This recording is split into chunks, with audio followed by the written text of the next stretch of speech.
Let's look at 4 steps for using the debt snowball method to help you pay off your debt fast. Step number 1, list your debts from smallest to largest, regardless of interest rate. For this first step, let's use an example. Let's say you have a $600 medical bill with a $50 minimum payment and a $3,000 credit card debt with a $65 minimum payment, an $8,000 car loan with a $140 minimum payment, and an $11,000 student loan with a $100 minimum payment. Now you see we have these debts listed from smallest to largest in terms of the overall debt.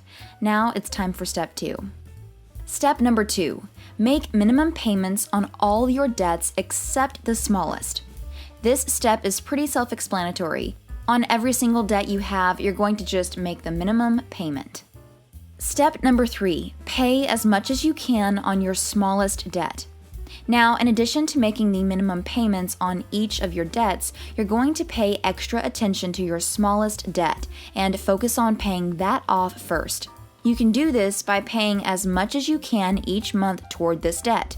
Using our previous example, your smallest debt is your medical bill at $600 with a minimum payment of $50. So let's say you take on a side job and make an extra $500 a month. You then put that $500 toward your medical bill plus the amount you were going to pay as your minimum payment. So you would be making a payment of $550 each month, and you'd have that debt paid off in just 2 months. Step number 4. Repeat until each debt is fully paid off. You would then repeat the process for each debt you have. So continuing with our example, now that you have your medical bill paid off, you can focus on your next smallest debt, which is your $3,000 credit card debt with a minimum payment of $65.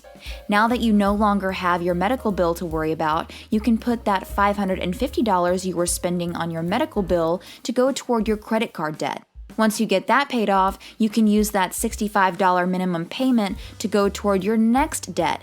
So you'll have $615 now to pay off your $8,000 car loan, in addition to the $140 minimum payment you've already been making.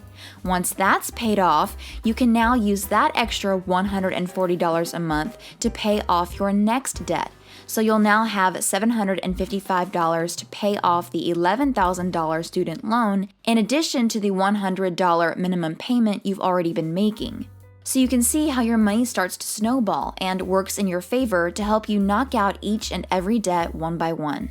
Before I move on to one of the biggest objections many people have toward the snowball method, make sure you subscribe and click the bell. That way you'll be the first to see my next money-making video. Now, I know what you're thinking. What about interest rates? Shouldn't I pay off the debt with the highest interest rate first? In our example, if you start paying off your student loan debt first in addition to all of the other little annoying debt payments, it's going to take you a while to pay off that debt, and it can feel very discouraging. Before long, you may stop making extra payments because you're really not getting any immediate reward from your efforts. But paying off the smallest debt first helps you to stay motivated and frees up more money that you can use to pay off those larger debts. Click the video on the screen to see another money-making video.